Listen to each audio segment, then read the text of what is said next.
of Erebonian legend to put into play. Couple them with our panzer soldats, and the Imperial Army's armored divisions would cower before us. You may not find us winning the war ideal, but this union benefits everyone more than carrying on until our inevitable victory, I don't think it's that simple. I beg to differ. The presence of soldats units on a battlefield makes a tremendous difference. What they may lack in firepower and armor compared to tanks, they make up for in mobility and versatility. But more important than even those factors is the psychological impact they have on our opponents.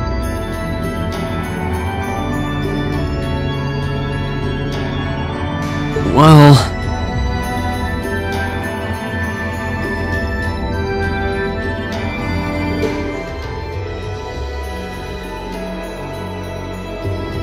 we're only human.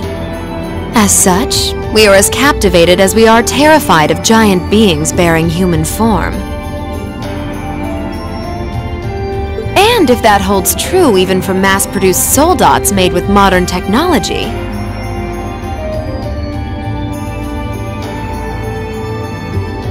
it will be all the more true for the divine knights of legend you and Crow possess.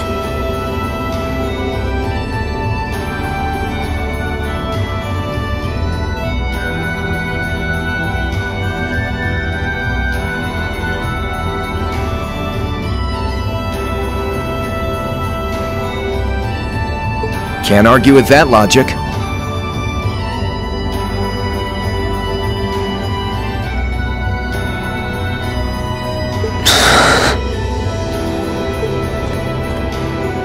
I will say it once more. Gileath Osborne is dead. And with his death, all that's left to be done is end this ridiculous war and return order to the Empire. Only then will everything be as it should. That includes both your pleasant academy life and the peaceful days of darling Elise and her friend the princess.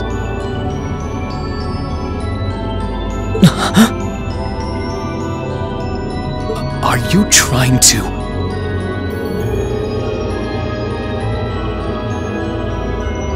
Whatever you ultimately decide, their safety is guaranteed. I would ask that you promise him this, if nothing else, Your Grace. But of course, I'm not a monster. Rufus. We may stand on opposite sides of this conflict, but I still sit on Thor's board of directors.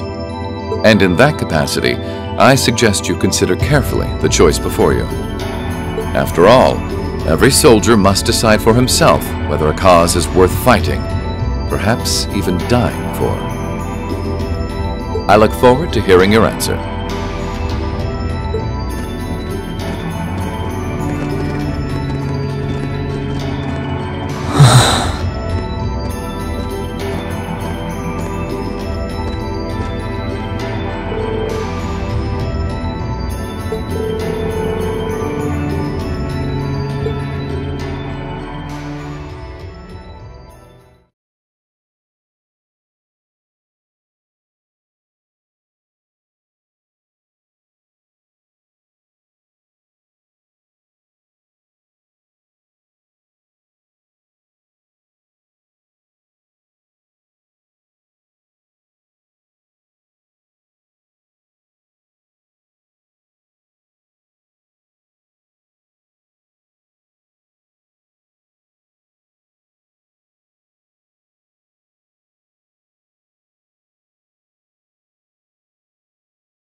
all that's left to be done is end this ridiculous war and return order to the Empire. Only then will everything be as it should. That includes both your pleasant academy life. I suggest you consider carefully the choice before you. After all, every soldier must decide for himself. I look forward to hearing your answer.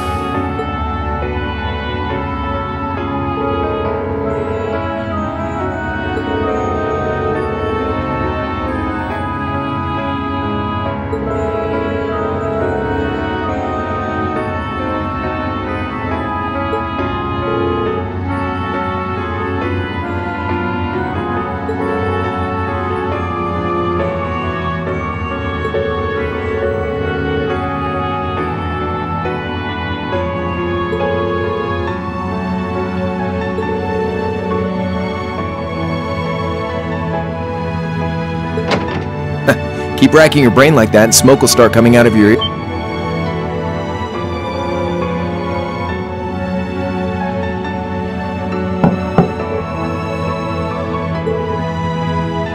Hey now, no need to give me that look. I figured I was gonna find you busy thinking everything over like your life depended on it. And what do you know? I was right.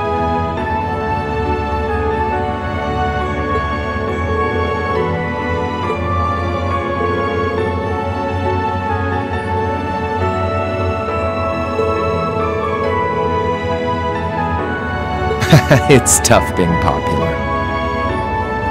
If you joined us, I could get away with doing half the work I am now. So come on, stop freaking out about it so much and make a choice.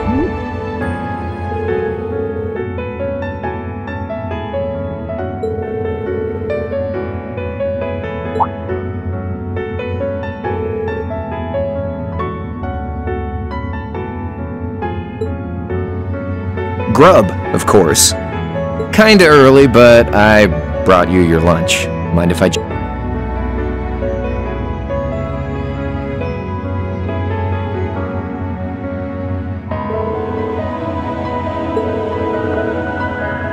Oh, that kind of food more your thing?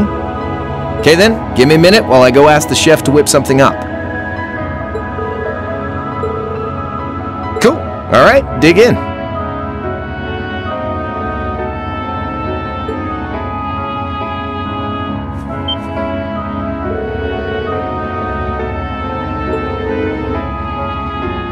Yeah, they're called fish burgers. Pretty good, right?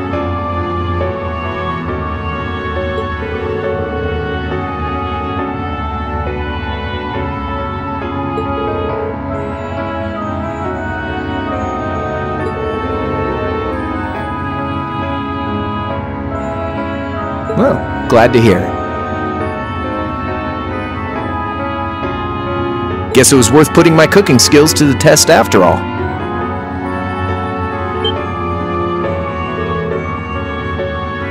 Was my first time cooking in a while, too. Sharon could probably do better, though.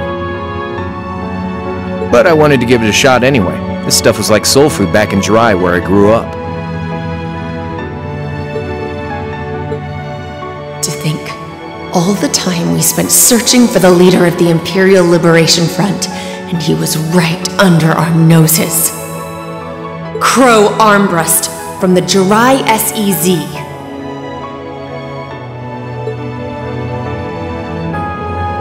Oh, yeah, Vita was using some weird thing of hers to let you see what was going on, wasn't she? So I guess you saw what happened there.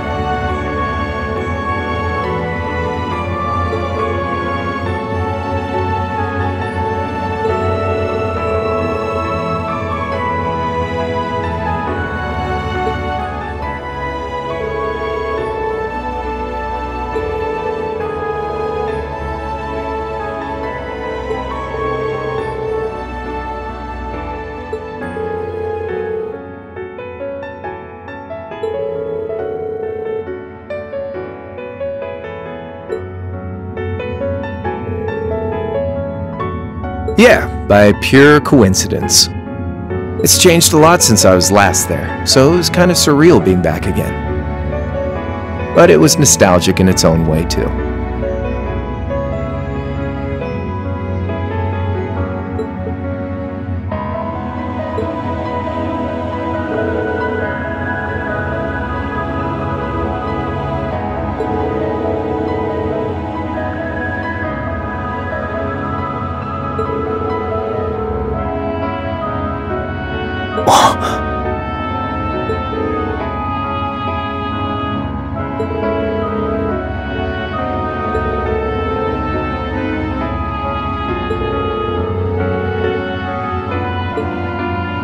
Where's the fun in prying into a guy's past?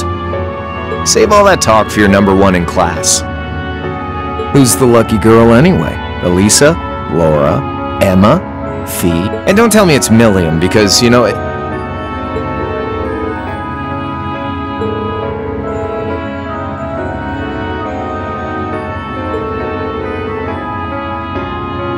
you're really serious.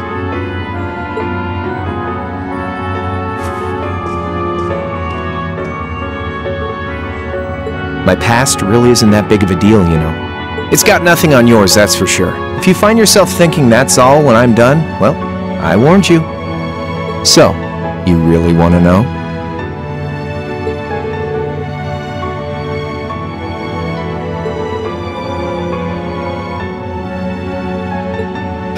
Alright, you win. Like I said, it's just your run-of-the-mill sob story. Pick up any history textbook and you'll probably find a dozen others just like it. It's the kind of story that's so common no one bothers to remember it, like it never even happened.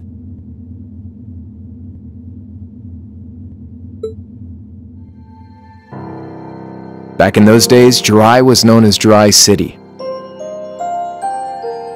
It was a city-state off the coast of northwest Zemuria that prospered through maritime trade with West Erebonia, Northumbria, and Remiferia.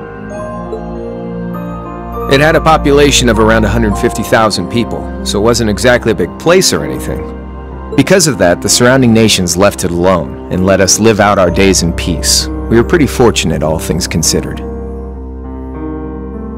Until about 20 years ago.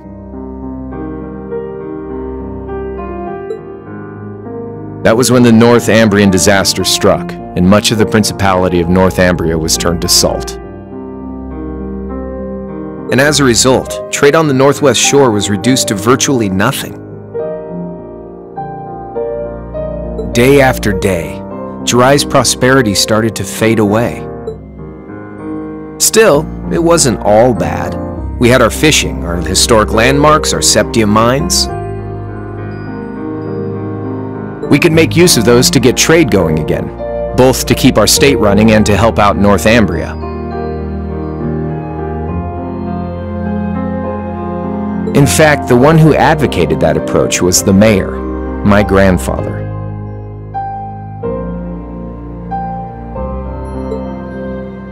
He was the last mayor Jirai City ever had. He was a stubborn old bastard, but he had this wry sense of humor, and was well loved by everyone. I lost my mom and dad early, so he was also my only living relative. He taught me just about everything a guy could know. He was like a mom, dad, and your old master rolled into one, I guess. Anyway, fast forward to 10 years ago. Out of nowhere, we received this proposal from the Erebonian government. They said they wanted to extend a railway line from Heimdall all the way to Jirai. We relied on the sea for trade before, but there wasn't any reason to believe we couldn't benefit from being connected to Heimdall by rail. The proposal drew overwhelming support from the city's council, and as a result, my grandfather was... Within a year, the city had all of its old life back and then some. The streets were more bustling than ever. But keep in mind, this was a result of huge amounts of imperial capital flowing into the city. Land and buildings we once treasured were bought up left and right. Everything became a target for investment. People only cared about making money. Something similar supposedly happened in Crossbell too, but unlike there, no opposition existed in Jirai. My grandfather sensed something was off, and he tried what he could to get the situation under control. Then one day, someone blew up the railway line leading to Jirai. Everyone demanded that it be repaired as quickly as possible. Everyone except the Imperial government. Instead, they panned our national security arrangements for being insufficient and threatened to withdraw all Imperial capital. The city was left in an uproar like we'd never seen. Shares plummeted, and with no one able to ascertain the culprit's identity, that was when he showed up. Chancellor Gileath Osborne, in his third year as representative of the Imperial government, personally came to Jirai. We then received a second proposal. The restoration of the railway and its future security will be seen to in return for our continued assistance in safekeeping. Jirai will come under the wing of our glorious empire and attain even greater prosperity as a special economic zone. The timing was too good to be true, really. Realizing this, my grandfather staunchly opposed the idea. He tried everything he could to convince the city's council to reject the offer. Unfortunately, once you taste the sweet fruit of prosperity, it's hard to want to go back. The council, made up of influential merchants and all their greed, jumped at the offer.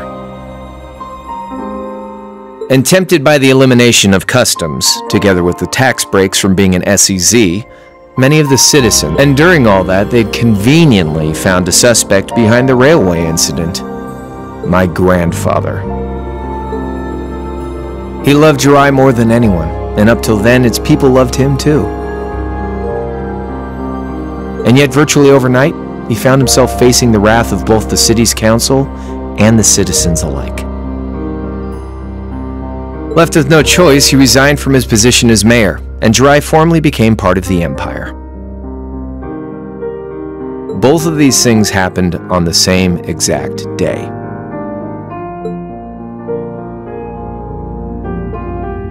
That was 8 years ago. Naturally, everyone knew my grandfather wasn't the one who did it. They knew who was really responsible. They just turned a blind eye to the truth.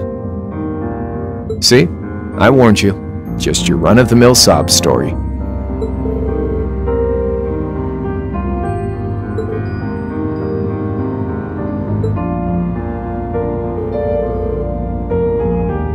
One day, he just up and died.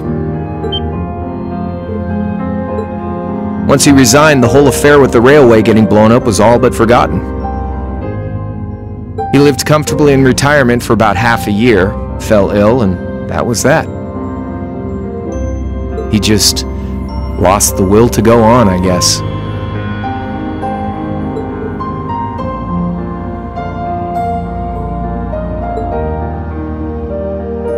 Like I said, he was the only family I had. I mean, I had plenty of friends even then, but I chose to leave it all behind. I was 13 at the time. I wandered the land, doing whatever I had to get by. That was when I met old Cayenne, who happily indulged my hatred for the Chancellor. And with his financial backing, I went out with the goal to find others who were just like me. That was the beginning of the Imperial Liberation Front. Gideon, Scarlet, and Vulcan were among those I recruited. I'd also met Vita then. I only knew her as the woman who would often come to see Cayenne.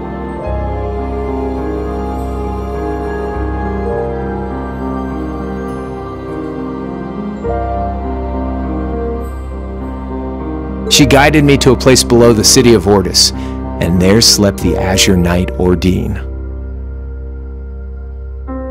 One after another, I overcame the same trials you did with your friends, but alone. And once I'd proven myself worthy, Ordine accepted me as his awakener.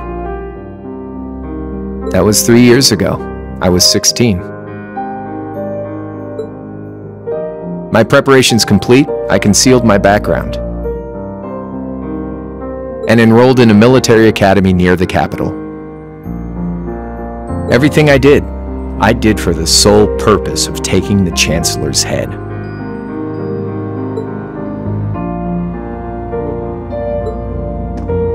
Come on now, what's with the face? You look sadder about all this than I do. I swear. I'm not trying to tell you the Chancellor was evil or anything. Still, there's no denying that he managed to outwit my grandfather. And he may have lost, but Pop's always loved a good gamble. It's thanks to him that I'm pretty good at chess, card games, that kind of stuff. I'd say it's fairly normal for a student to want to avenge his master's defeat, wouldn't you? At the end of the day, there's no denying this country has problems, and the Chancellor's methods were making them worse. I studied those problems, worked out how to use the situation to my advantage, and then won the game with an all-or-nothing gamble. But when you think of how peaceful Jirai is now, I'd say I've got a duty to clear up the mess left behind by my game too, which means ending this war and restoring peace. So it's only when that's done that my game is truly over.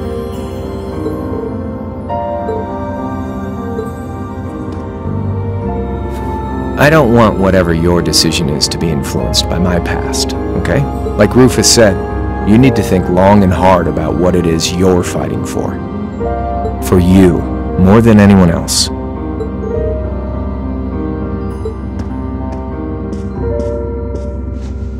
Anyway, I think I've stuck around here for long enough. You're going to be treated as a visitor. Well, sort of. It's about time for the higher-ups to head back to Heimdall, so go ahead and pass the time however you want.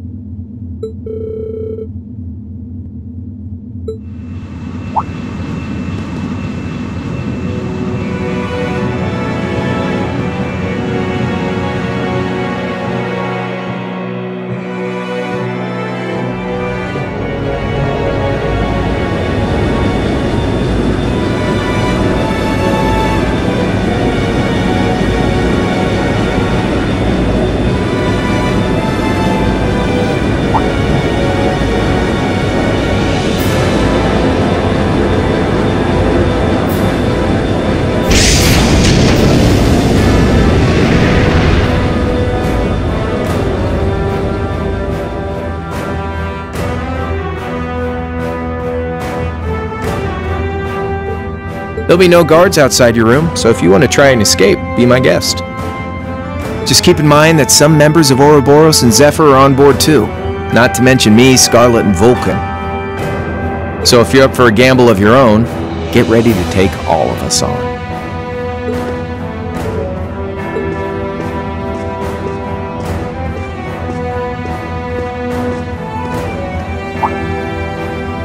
Oh yeah, one more thing. There's this real cute visitor in the guest of honor's room on the second floor. I think she'd perk right up if she saw you, so why not go pay her a visit? Just don't go making your girl jealous, okay?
Good day to you, Rien Schwarzer.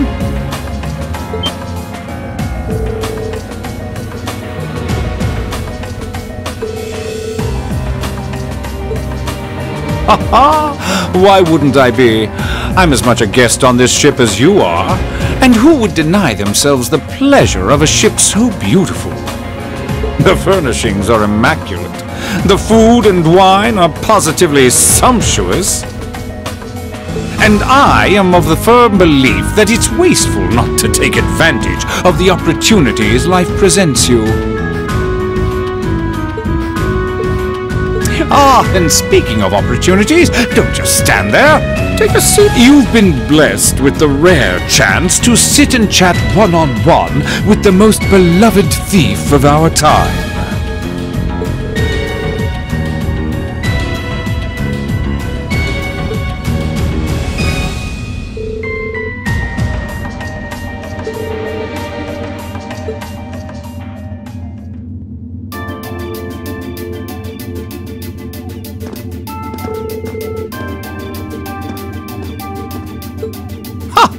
Indeed, there are few even among royals whose palate is so refined as his. Between our shared love of beauty and fundamental difference of opinion on the nature of love, he forever remains an endless source of entertainment for me.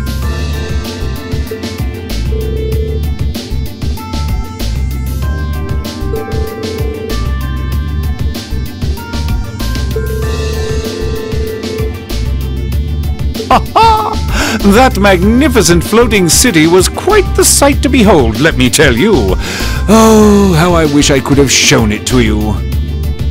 It would have changed your view of the world completely.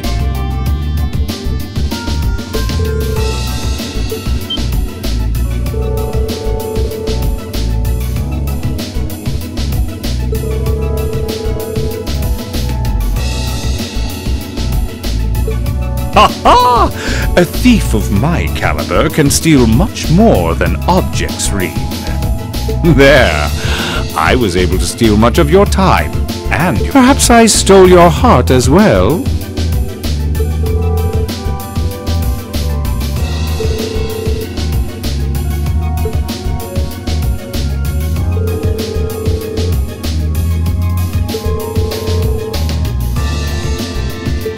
Ha ha! I imagine Duke Cayenne would welcome a man like the Prince with open arms into the Alliance, if he so wished to join. To my knowledge, he was always wary of the Chancellor himself. But I digress. I'm afraid not even I know where he is at the moment. However, I'm inclined to believe that wherever he's hiding, the Crimson Wings is there with him.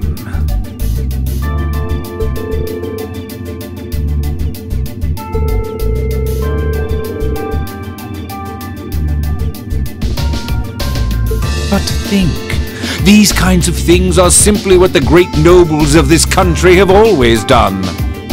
The War of the Lions, too, was brought about by numerous families of some standing backing potential successors to the throne. Emperor Dreichel's, as a late arrival to the war, was a mere exception to the rule. I wonder, does Prince Olivert think himself as the second coming of Dreichel's? One of which is to bring the winds of change to Thor's military academy. A gust of fresh air, if you will. I'll admit, I hesitated to allow it, but I decided to place my hopes in you. We believed then, as we still do, that one day you all will be a great light that can push back the dark.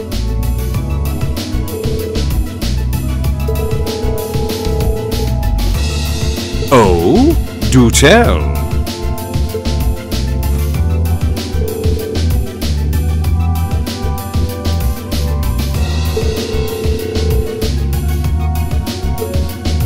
Ha ha! I'm pleased to hear it. I will be waiting at the edge of my seat to hear which path you choose. Join us, and you'll be warmly welcomed. Naturally, I'm fascinated by you as the Ashen Knight's pilot. But I'm even more fascinated with that brute strength of yours. I would love the chance to see the power of an ogre up close.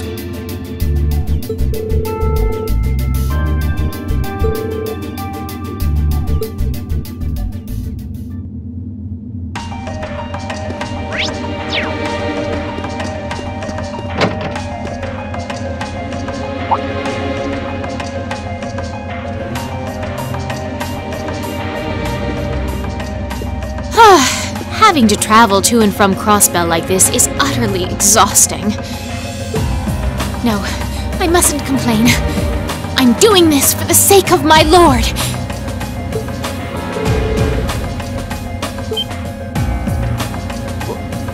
Who goes there?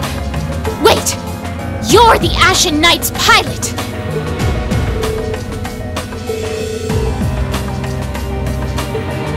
Have you no shame? Is it perhaps normal for you to barge into a lady's room unannounced? You and that Arseid are only as bad as each other, I swear! Learn your place!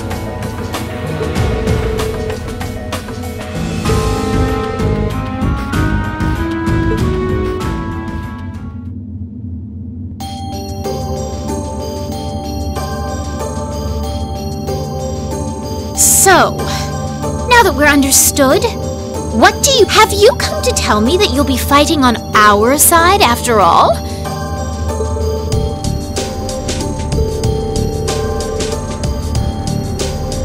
Oh, naturally.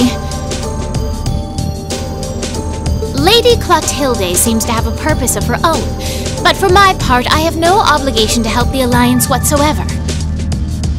I'm simply cooperating because I was told doing so was necessary to the plan.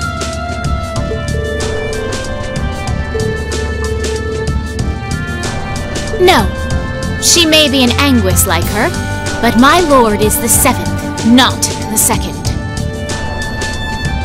She is the leader of the Stallritter, the great light which guides us. Gallant yet beautiful, proud yet merciful. She's the strongest knight of all, and oh, she's simply divine!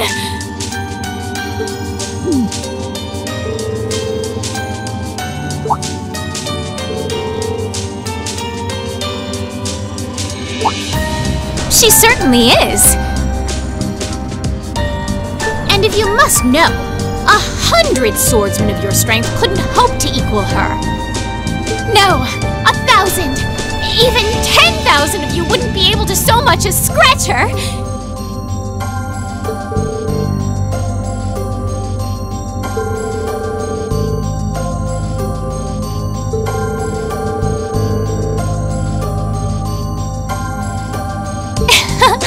I see I've got you thinking. Incidentally, I may have already mentioned her title, but one can never share my lord's glory too many times. She's known as the Steel Maiden. And with that, I believe that's enough idle chatter. If you didn't come to tell me that you'll be fighting on our side, then we remain enemies. As such, we shouldn't be standing here being friendly with one another.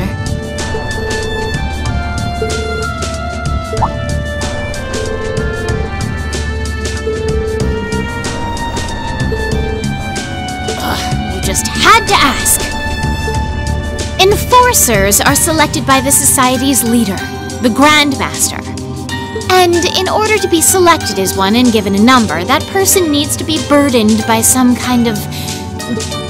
But just so we're clear, there is no correlation between having a number and one's strength, alright? I'm quite strong!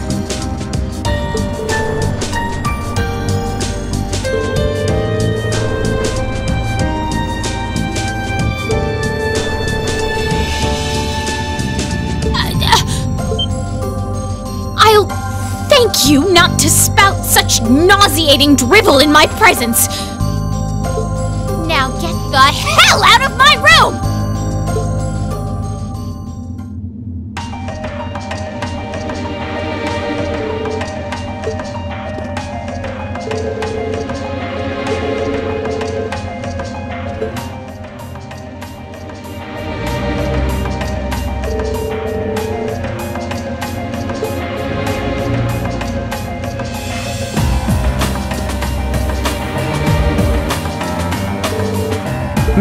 We got a visit. Come on in.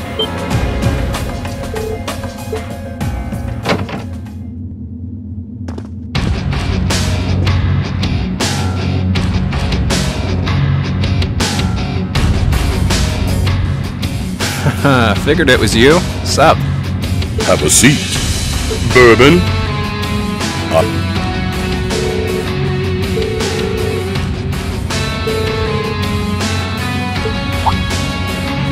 Why wouldn't we be? It's not like we're on a battlefield right now. We're Jaegers. Nothing unusual about us trying to cut some throats one day that's sitting in a bar with the same guys the next. Of course, if you would rather fight with us, that can...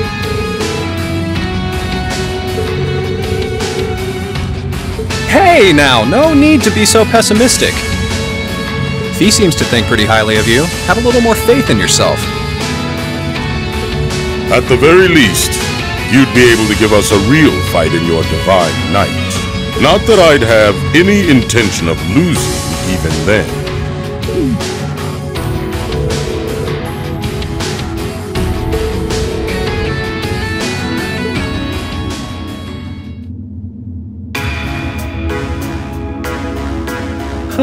Oh yeah?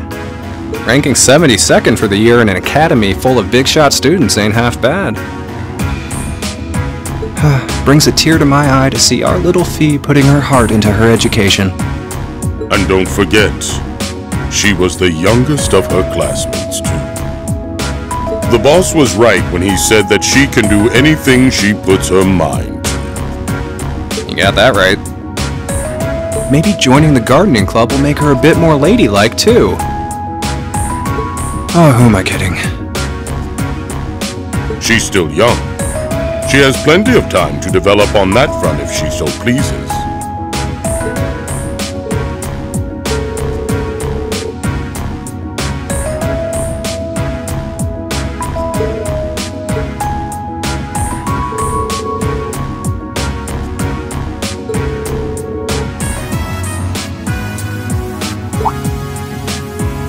Oh, Fee told you about that.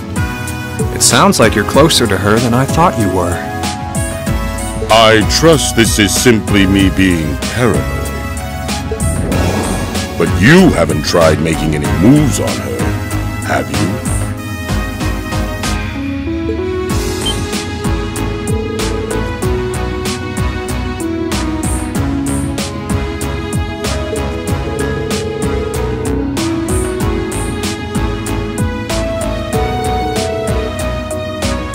Well... We had our reasons. Let's leave it at that. I know you want to know, but you're not the one we should be telling that to.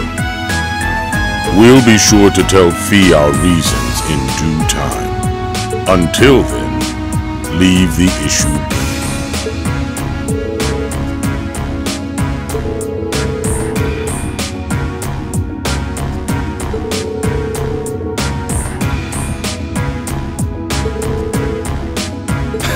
Fighting words right there.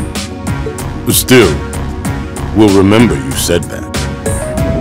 Returning to the matter at hand, you're sure you haven't tried to make any moves on her? Come on, spit it out!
Who are you?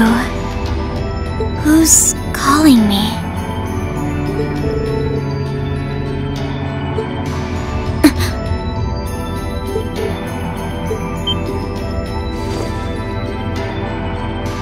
Situation assessed. Location is a room inside the guest area of the Pentagrule. 9 hours have passed since initial loss of consciousness.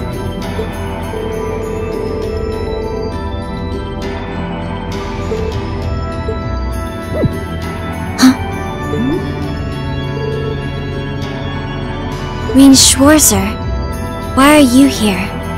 Unless my memories have been tampered with, I believe this room was solely allocated to me.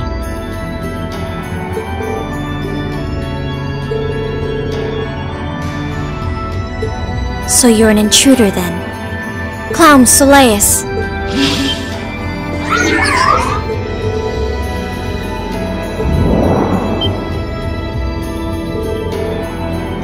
No mercy for trespassers.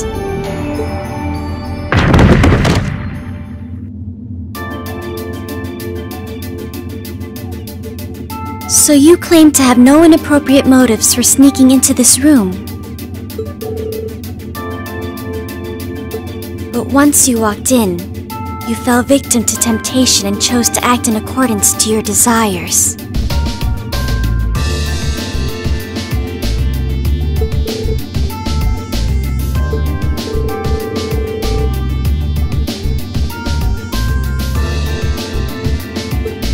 I was making a joke. Had you any intention of harming me, Clown Soleus would have attacked you. That he didn't proves your innocence.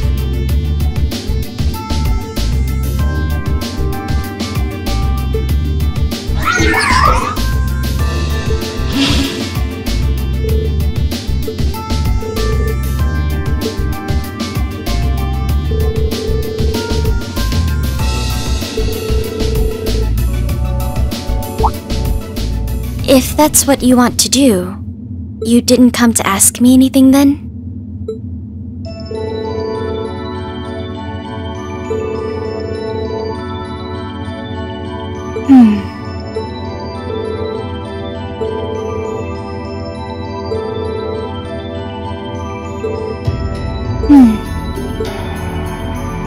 The answer to your first question is, I was ordered to do so.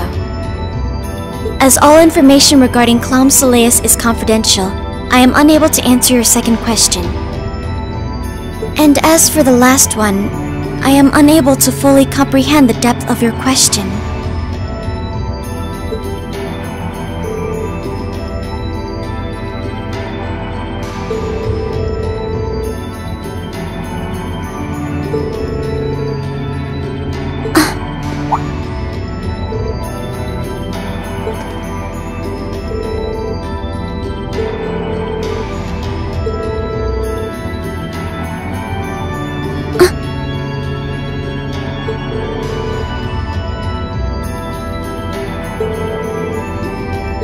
The Black Workshop.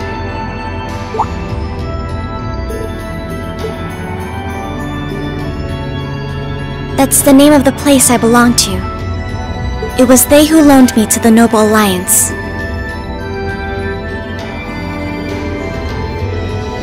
Unless you choose to join the Alliance, that is the most I'm able to disclose to you.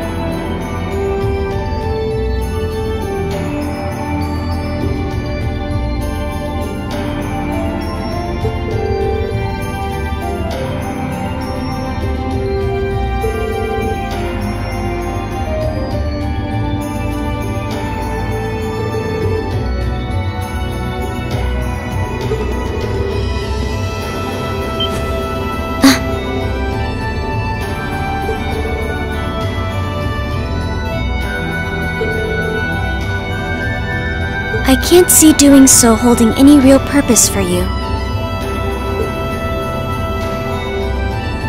Incidentally, did you have any untoward motives behind what you...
it's you.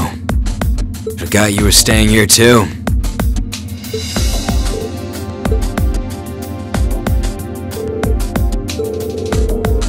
So what's up? I couldn't give a damn whether you joined the Alliance or not, to be honest.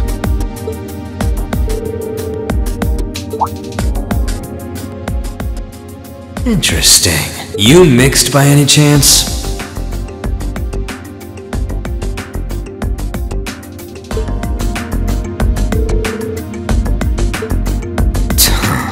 What a pain in...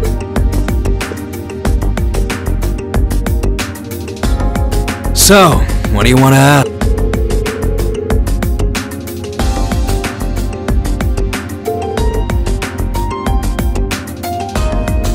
Oh, that?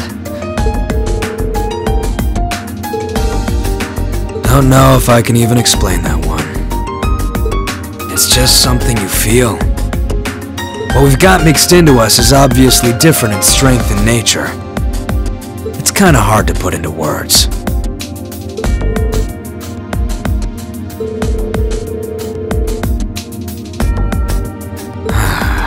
Just watch.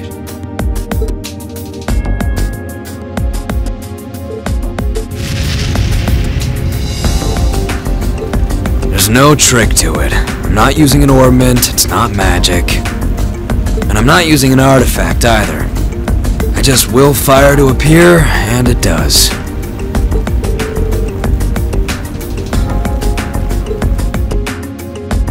Yeah, I guess you could say that.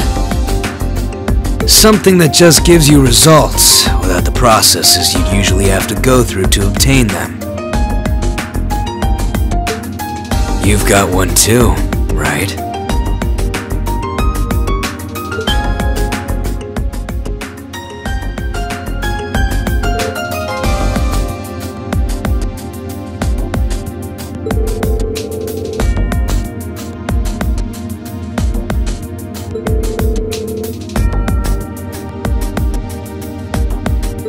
It's the same kind of thing. People who can do things like that usually have something mixed into them.